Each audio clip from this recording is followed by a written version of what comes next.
8월 15일 말씀으로 여는 하루. 오늘 본문 말씀은 이사야 27장 2절부터 13절까지 말씀입니다.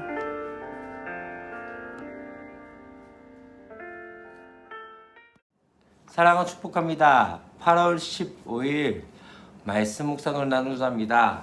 금요일 어떻게 잘 보내셨습니까? 우리 오전삼교회는 금요 영성 집회가 있는데 어제 같은 경우에 이제 제가 아침 8시 15분에 지금 영상을 촬영하고 있기 때문에 이제 어제라고 이야기해야겠죠. 어제 금요 영성 집회에 한 100여 분이 오셔서 함께 말씀 듣고 기도하는 시간들을 가졌습니다. 사실 저번 주 같은 경우에는 제가 휴가였기 때문에 몇 명이 나온지 잘 모르겠는데 그 저번 주와 그 저번 주 같은 경우에는 120명, 140명 계속적으로 올라가는 상황 가운데 추세 가운데 있었습니다.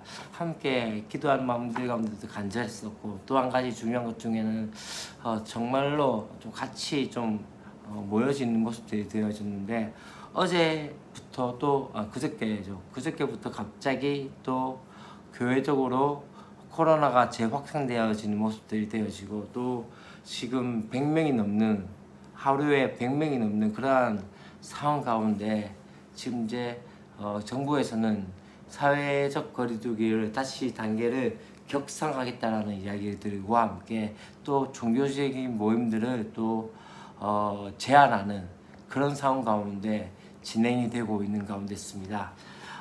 또 한 가지는 홍수로 인해서 많이 또 어려워진 상황 가운데 지금 있었는데, 이제는 때 아닌 이제 무더위가 극성을 하고 있는 가운데 있습니다. 사실 8월 15일 이후부터는 대부분이 이제 가을로 접어든 상황이 있는데, 지금 때 아닌 또 무더위가 이제 장마가 길어지면 말미암아 이제는 폭염이 우리를 또 힘들게 하는 상황 가운데 있습니다.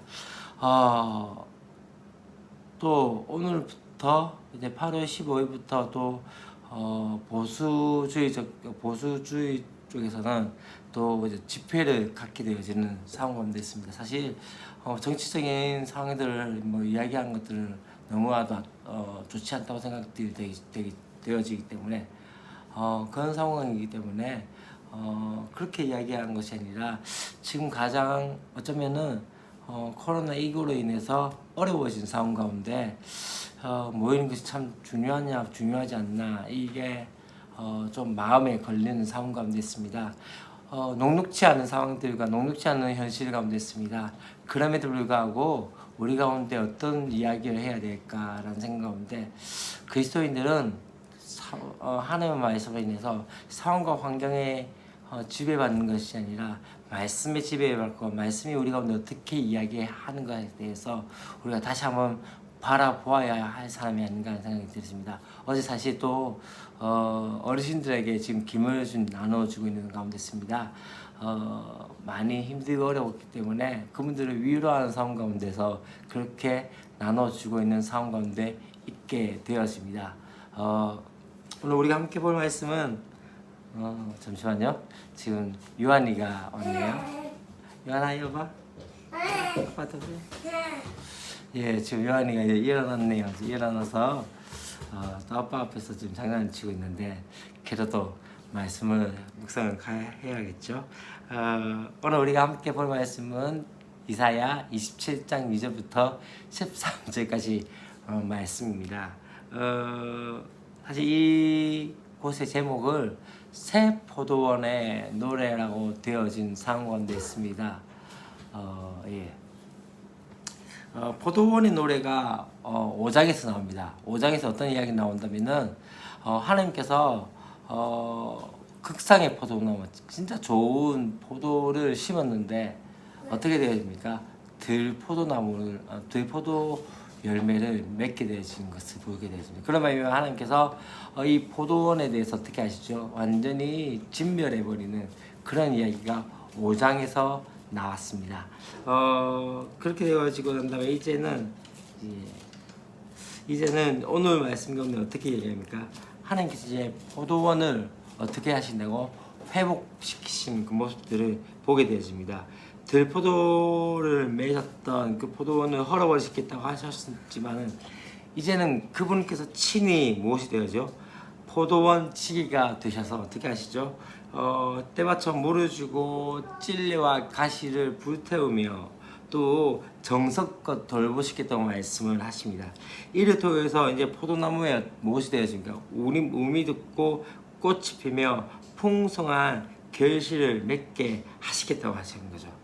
다시 말하면 하나님과 화목한 관계를 회복하여 자녀된 우리도 어떻게 됩니까? 이처럼 하나님의 돌보심의 은혜들을 맛보게 되어질 것이라고 말씀을 하십니다. 그리고 이제 어떻게 합니까? 다시는 이 포도원에 대해서 진노하지 않겠다고 말씀을 하십니다. 포도원에 다만 이제 포도원에 어떤 것이 찔레와 가시가 가시덤불이 내어지면 그것들을 모아서 불태우시고 가꾸시는 포도원을 망치지 못하게 하시겠다고 말씀을 하시게 되어진 것이죠. 우리 또한 어떻습니까? 하나님의 뜻을 거역함으로 말미암아 가시덤불과 찔레를 내는 것이 아니라 하나님과 화친한 것이 풍성한 결실에 이르는 순탄한 길인 것을 보아야 한다는 것이죠. 이제 6절에서 어떤 이야기가 나온다면요, 이렇게 됩니다. 후리에는 야곱의 뿌리가 박히며 이스라엘의 음이 돋고 꽃을 필 것이라. 그들이 그 결실로 지면을 채우리라. 다시 말하면 이제 포도원의 결실로 온 땅에 채워지는 그 이들을 보게 되어집니다. 포도원을 돌보는 것이 포도원뿐만 아니라 또한 어떻게 해요? 온 땅을, 열방을 위한 것이 되어진다는 것이죠. 풍성한 열매를 보고 만민이 돌아오게 될 것이기 때문에 어쩌면 이것은 우리가 다시 한번 말씀대로 살아갈 때 믿지 않는 영혼들 가운데까지 미치는 영향이 아닌가라는 생각이 되어집니다. 그리고 이제 7절부터 9절까지 말씀 가운데는요, 하나님께서 자기 백성을 적당히 견책하시는 모습을 보게 되어집니다. 마치 농부가 적당한 좋은 열매를 맺기 위해서 적당한 가지치기를 하는 것처럼 밑동까지 절대 자르지 않습니다. 어떻게 하죠? 적당하게 가지를 치게 되어지면 더 풍성한 열매를 맺게 되어진 것처럼 하나님께서도 그분의 백성을 징계하겠지만은 중요한 건 무엇입니까? 소돔과 고모라처럼 완전히 진멸하지는 않겠다는 것이죠. 죄를 깨달은 만큼 징계하시고 고통을 내시고 돌아오게 하시고 용서받게 하시며 회복하시기 위해서 그러한 징계가 있다는 것을 말씀을 합니다. 하나님의 백성에 대해서는 적당하게 견책하지만 누구죠? 대적의 견고한 성읍은 진멸되어진 것들을 보게 되어집니다.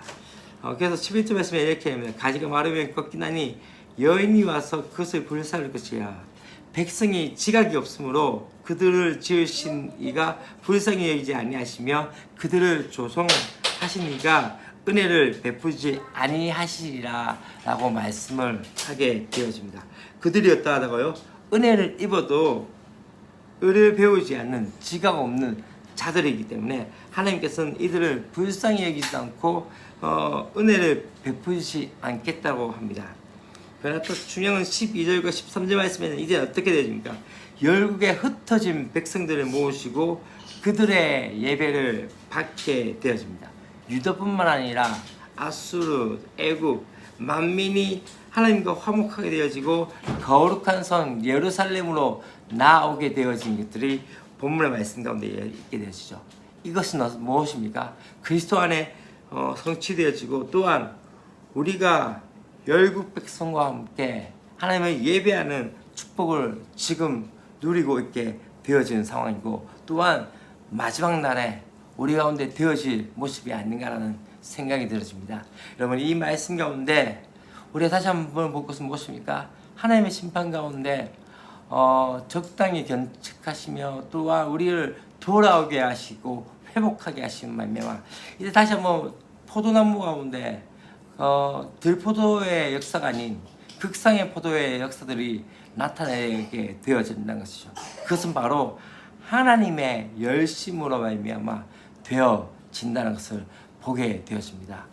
여러분 서두에서 말씀드렸지만 우리는 상황과 환경 가운데 절망을 이야기한 자가 아니라 하나님의 은혜를 말하며 하나님의 말씀을 이야기하며 하나님의 비전을 말하며 또한 하나님의 역사를 바라보며 나가는 그것이 우리의 모습이 아닌가 하는 생각이 들어집니다. 그렇게 소망하며 그렇게 하루를 살아가는 저와 여러분이 되었으면 좋겠습니다. 기도하겠습니다. 하나님 아버지 감사합니다. 하나님 아버지 감사합니다. 우리 가운데 세포도의 노래를 통해서 다시 한번 소망을 알게 하여 주시니 감사드립니다. 주님, 절망적인 상황이고 절망적인 현실이지만 소망을 이야기하며 말씀을 이야기할 수 있는 하나님 백성이 될 수 있도록 도우시고 함께하여 주시옵소서.